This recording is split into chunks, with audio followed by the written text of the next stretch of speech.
Et voilà, on vient d'arriver à la ville qu'on avait visée sur la carte, Entraigues en Thueyère. Donc là c'est le Lot et la Thueyère qui jette dedans. On était déjà venu sur Tétère. On s'était garé là au bord du Lot, c'est joli. Regardez comme c'est beau, une petite maison. Et nous on est là, on va dormir là ce soir. Antoinette, elle est ici. Ah, regardez-moi si c'est joli ces petites maisons au bord de la Thueyère. Et on arrive au fameux pont. Voilà, c'est super, super beau, balade du soir. Oh, un petit passage super beau. Avec les maisons à colombage. Qu'est-ce qu'on est bien dans le canoë. On est sur un petit bras mort du Lot, ou une petite rivière, je ne sais pas, qui se jette dans le Lot, c'est un confluent du Lot. C'est super beau, c'est calme, ça fait envie de peindre. Regardez-moi ça, c'est joli. Ah, Antoinette, mais bien. Et voilà le petit village de Saint-Cirque-la-Petit. Et Antoinette est là. Et là. Ah, regardez-moi le petit village. Et on est monté ici. Et le camping-car, il est là. Ici. Donc, on a descendu et après on est passé par là. Hop. Direction camping-car. On est au bord du Lot. On est bien. C'est magnifique. Comme c'est joli, le pont de Vintré. Au-dessus du Lot. Très beau. Franchement. Alors là, on est bien. Le soir, c'est calme. On a trouvé la maison, Alexis. Ouais, très très beau. Hein, Antoinette, super beau. Ah ouais, c'est charmant. Charmant. Regardez comme c'est mimi. Petit village. Tranquille. Petite ruelle qui mène au bord de la Vézère. Bonjour à toutes et à tous. On est content de vous retrouver. Donc on a pu s'échapper de la maison. Du coup on a pris le camping-car et on est parti faire d'abord la vallée du Lot. Et puis après, on a fait la Dordogne. C'est magnifique, franchement, super beau. Ouais, c'est sauvage. Ouais, sauvage et vraiment superbe paysage, des belles rivières et puis surtout des belles petites cités médiévales. Donc on a fait, comment ça s'appelle, Entraigues-sur-Thueyère en premier, c'est dans l'Aveyron je crois. Et après, on a suivi le Lot, on a couché au bord du Lot. On a fait du canoë aussi, parce qu'on a un petit canoë gonflable dans le camping-car. Et puis Antoinette, eh ben, elle est tombée dans l'eau juste en arrivant. Elle a voulu sortir du camping-car, je ne sais pas ce qu'elle a fait. Non, du canoë. Du canoë, pas du camping-car. Et bouf, patapouf, j'ai pas filmé. À l'arrière. Et elle est tombée à l'arrière et elle avait le sac à dos, toutes les affaires. Donc il a fallu faire sécher tous les papiers en rentrant. Mais bon, on s'en est bien sorti. Donc on a dormi au bord de l'eau. Et après on est remonté sur... Je ne me rappelle plus quelle ville on a faite après. Tout de suite. Ah oui, Saint-Cirque-la-Popie, très très beau. Ah oui, on vous conseille. On s'est promené le long, il y avait un petit chemin de halage. On s'est promené le long. On a fait un peu de vélo aussi. Et puis après on est allé à, comment ça s'appelle le village? Il y a un autre village qu'on a fait, qu'on a vraiment bien aimé. On est resté deux nuits d'ailleurs. Gourdon. Gourdon. Très beau, ah oui, Gourdon. Très bien. Et en plus, on a acheté des petits magrets de canard là, au roulé. Des magrets. Comment ils appellent ça? Et donc des tourne-dos de canard. Et on les a fait au barbecue. Et alors là, c'était un délice. Après, on est allé, on a couché au bord de l'eau. On a trouvé un endroit où il y avait en fait les personnes qui font les canoës. Super sympa. On leur a dit est-ce qu'on peut rester avec le camping-car? Ils dit si vous consommez. Donc on a consommé. Puis ils nous ont dit il n'y a pas de problème. Vous pouvez coucher sur place. On était sous les arbres au bord de la Dordogne. Voilà, on s'est baigné. Voilà. Et après on est reparti. On était à comment ça s'appelle déjà, Sarlat. On a fait Sarlat cet après-midi. Et puis sur le conseil d'une abonnée, c'est ça hein? Oui. Hein, on a été à Saint-Léon-sur-Vézère. Donc la Vézère, c'est une petite rivière, très très beau. Mais alors, il y avait un monde. Petit village. D'ailleurs, ce soir, il y a une soirée gastronomie. Oui. Tu te dis, mais il y a des petits villages et en fait, il y a une fête et il y a plein de monde et même pour se garer, on a bataillé à... Ah oui, on a tourné. Ouais. Il y avait vraiment beaucoup de monde au bord de la rivière. Ben, c'est vrai qu'il y a beaucoup de bases de canoë, donc du coup, ben, ça attire énormément de monde. Et c'est vrai que c'est sympa, c'est sauvage, les gens, comme on dit ici, on a l'impression qu'ils ont arrêté, qu'ils se sont arrêtés au niveau du temps. Ils sont pas pressés, ils sont pas stressés parce que tout le monde est en vacances. Et puis quand on va au fil de l'eau, ben, en canoë, ben, on va à l'allure de l'eau. Donc c'est très paisible.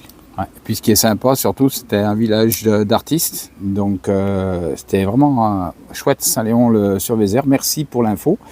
Alors, même si on a galéré pour se garer, bon, on s'est garé à côté du cimetière. Et bon, personne ne nous a rien dit. On ne voulait pas payer pour la nuit parce qu'on ne voulait pas rester là. Et c'était en plein soleil, le camping-car. Il faisait 36 dans le camping-car. Donc, et là, on est où? Là, on est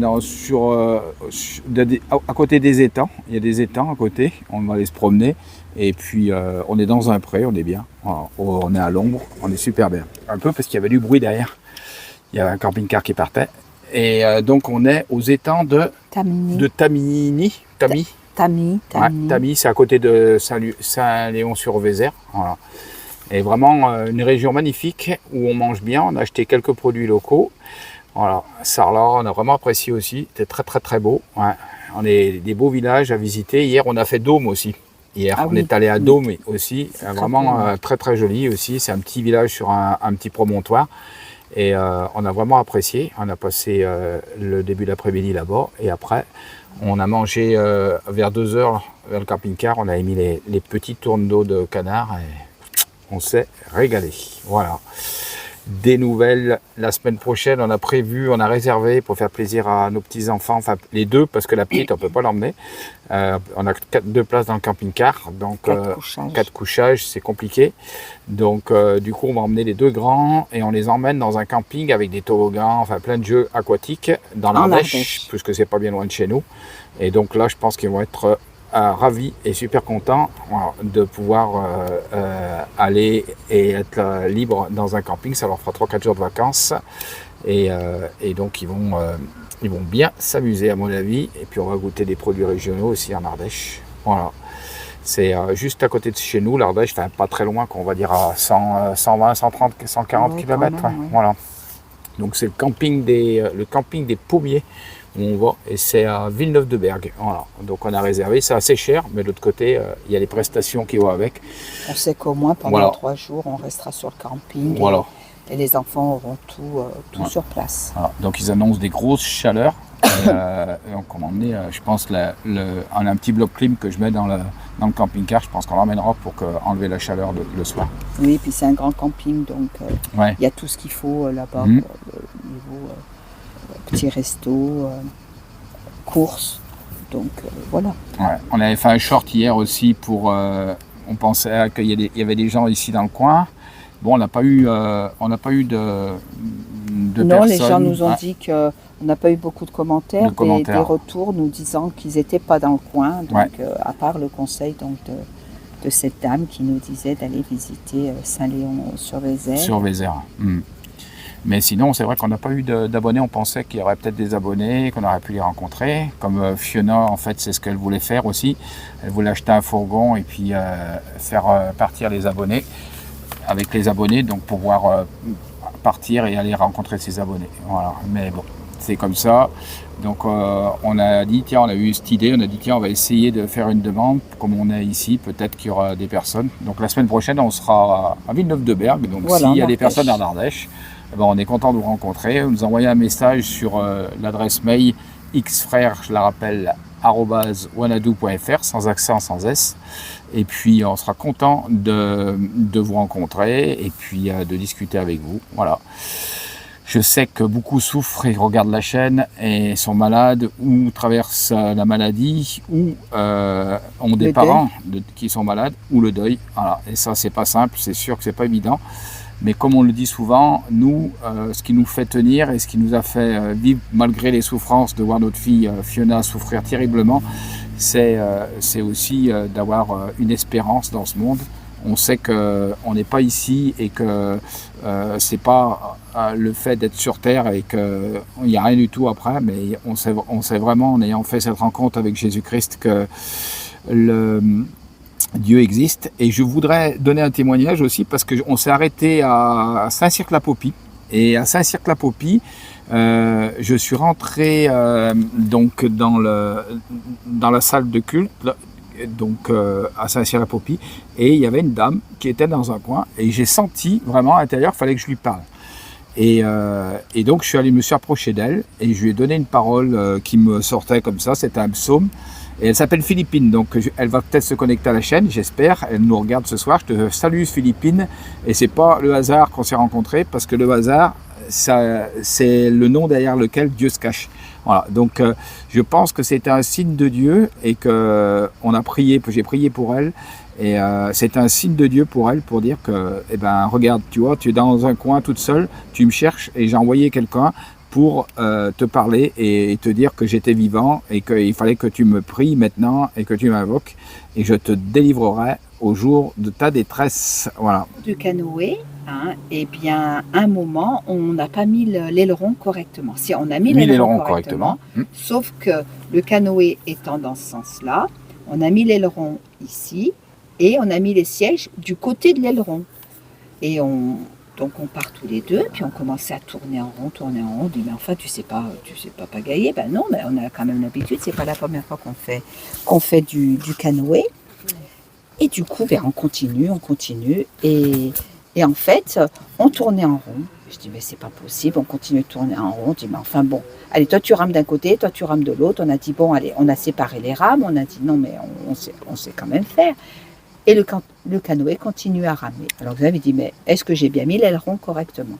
Donc on s'est approché un petit peu du bord, il est passé dessous, et il a dit, bah oui, l'aileron est bien mise, mais par contre, les sièges sont dans le mauvais sens. Donc on est sorti du canoë et on a repositionné les sièges afin que l'aileron soit dans notre dos, afin de pouvoir aller droit et d'aller de l'avant. Et ça m'a fait penser un petit peu à nos vies. C'est vrai que parfois, on tourne en rond, on tourne, et on a beau se débattre, on a beau ramer, on a beau essayer, mais on ne comprend pas. Parfois dans nos vies, ça tourne et ça tourne. Et je me suis dit, mais quelle belle image de la vie, cette histoire de canoë, et de repositionner nos vies face à notre destinée. Alors c'est vrai que nous on est croyants, sur la chaîne souvent on nous dit il y a des gens qui ne sont pas croyants, qui respectent, et nous on les respecte tout à fait, mais nous qui sommes croyants, on peut que parler de notre vie, notre foi, et quand on a rencontré Christ, autant une vie sans Dieu, on a l'impression de tourner en rond, ou d'avancer, mais d'avancer, on ne sait pas où. Et là, une fois qu'on a rencontré le Seigneur, qu'on a rencontré Christ, on sait que de toute façon, on va sur une vie qui un jour, on sera pour l'éternité avec lui. Et quel que soit ce qui peut arriver sur terre, on sait que le meilleur sera de l'avant et sera au ciel. Alors, ça peut paraître utopique ou peut-être enfantin pour ceux qui n'ont pas la foi, qui ne comprennent pas, mais en tout cas, ça c'est notre ressenti et c'est pourquoi on vit. Malgré les difficultés, vous savez très bien que les épreuves sont là, les aléas de la vie sont là. Il y a des personnes qui vivent des situations bien plus difficiles que d'autres. On a des témoignages sur la chaîne où plusieurs personnes ont perdu des enfants, ont aussi perdu des parents et qui ne s'en remettent pas. Et c'est vrai qu'il y a quelque chose de nous qui est mort, qui est comme anesthésié. Mais en tout cas, on sait comme ce canoë, quand on met notre vie dans le bon sens, on avance et on sait où on va. Oui. Voilà l'image de ce qui fait la différence. Ce qui fait l'image et ce qui fait la différence entre des personnes qui ne connaissent pas Christ. Alors certes, elles ont l'impression d'avancer, de dire mais non, mais moi je n'ai pas besoin de Dieu pour avancer dans ma vie. Moi ça va très bien, il n'y a pas de problème, continuez.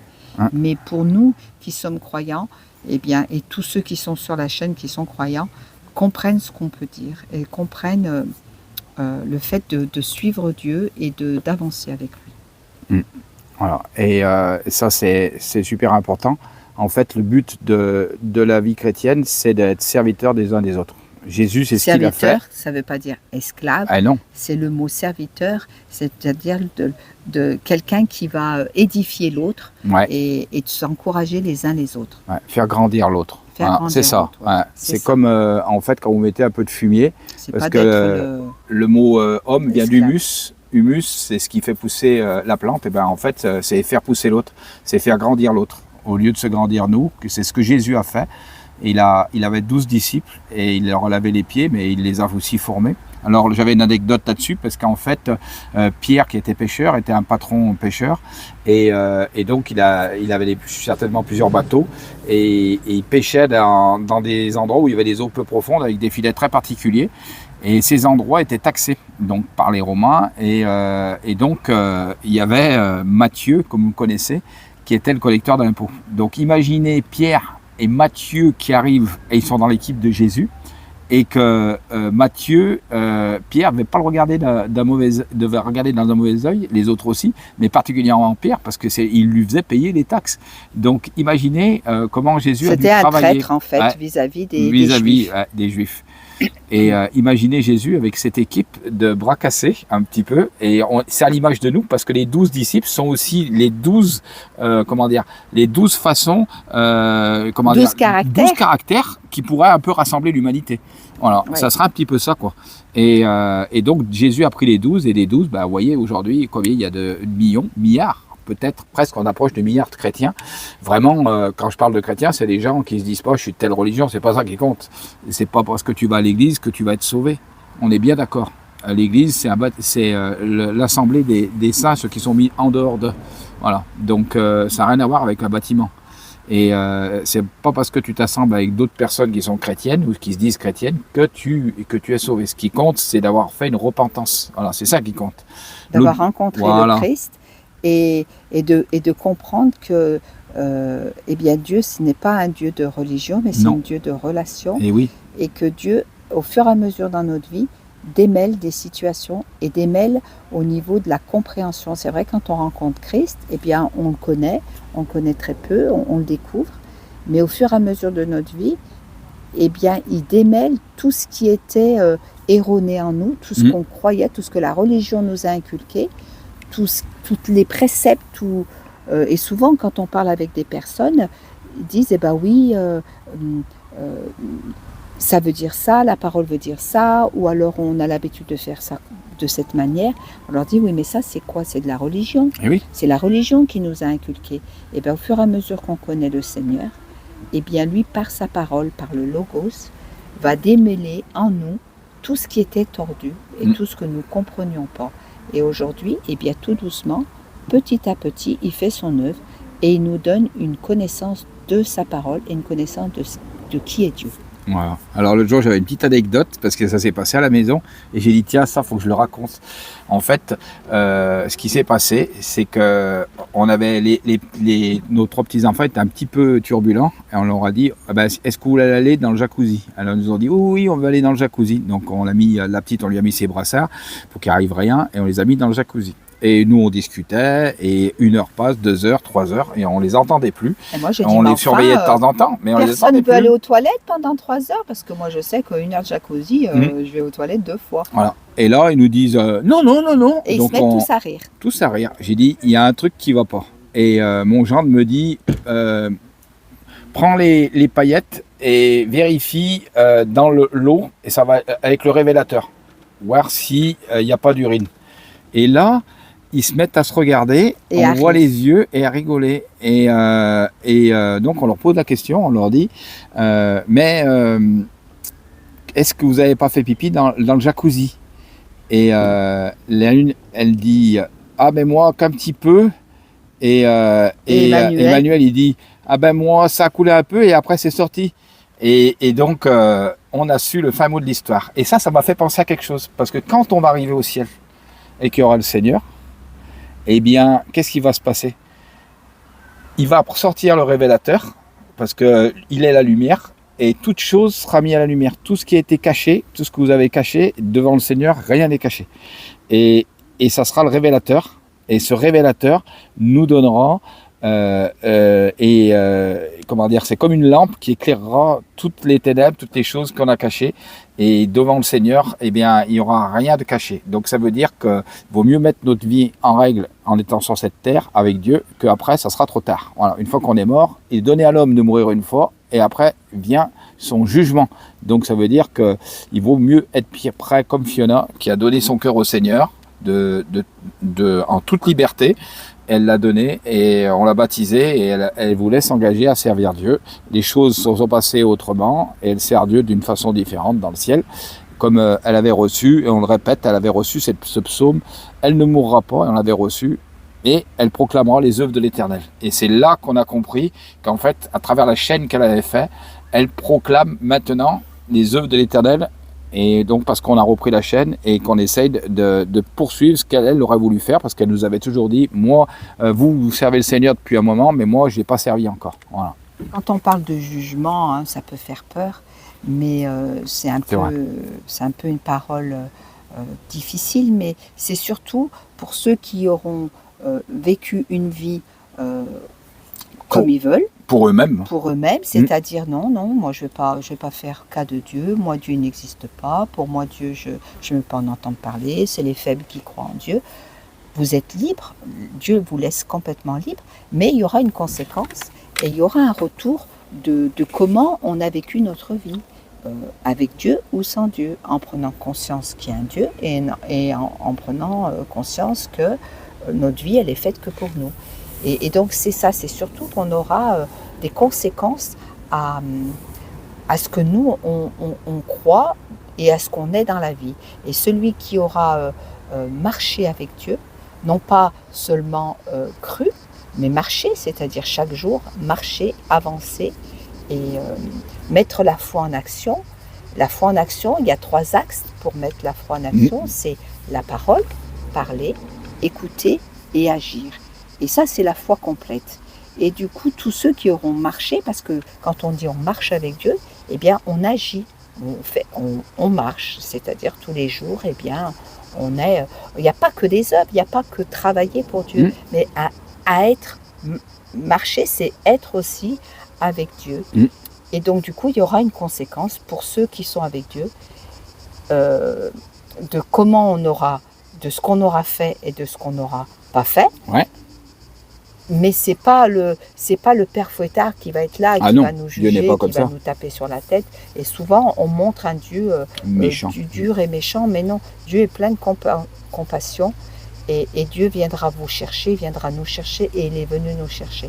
Et même à travers l'épreuve, même si on a l'impression que les choses ne se sont pas du tout passées comme on aurait voulu, mais on croit que Dieu est Dieu et que le meilleur est devant nous. Alors bien sûr, le meilleur, c'est pas forcément une vie en abondance de tout, mais le meilleur, c'est-à-dire qu'un jour, on sait que on sera avec lui pour l'éternité et qu'on retrouvera nos bien-aimés et notamment notre fille Fiona. Alors c'est vrai que cette semaine, il y a eu son anniversaire et il y a eu les 10 mois qui se sont écoulés et on a eu une semaine très très difficile. Voilà. Donc on vous fait plein de gros bisous.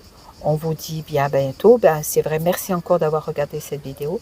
Merci encore pour tous les commentaires, de nous suivre. Alors il y a beaucoup de personnes qui ne nous connaissaient pas, qui ne connaissaient pas Fiona et qui ont découvert la chaîne là récemment et qui trouvent que Fiona a eu un courage extraordinaire. Merci à ces gens. Et ça c'est vrai que c'était une femme extraordinaire, c'était notre fille. Voilà, on vous fait plein de gros bisous. On vous dit à bientôt. On fera certainement quelques petites vidéos concernant les vacances avec nos petits-enfants la semaine prochaine. Voilà, on vous dit à bientôt. Ciao, ciao, ciao, ciao, ciao, ciao, ciao.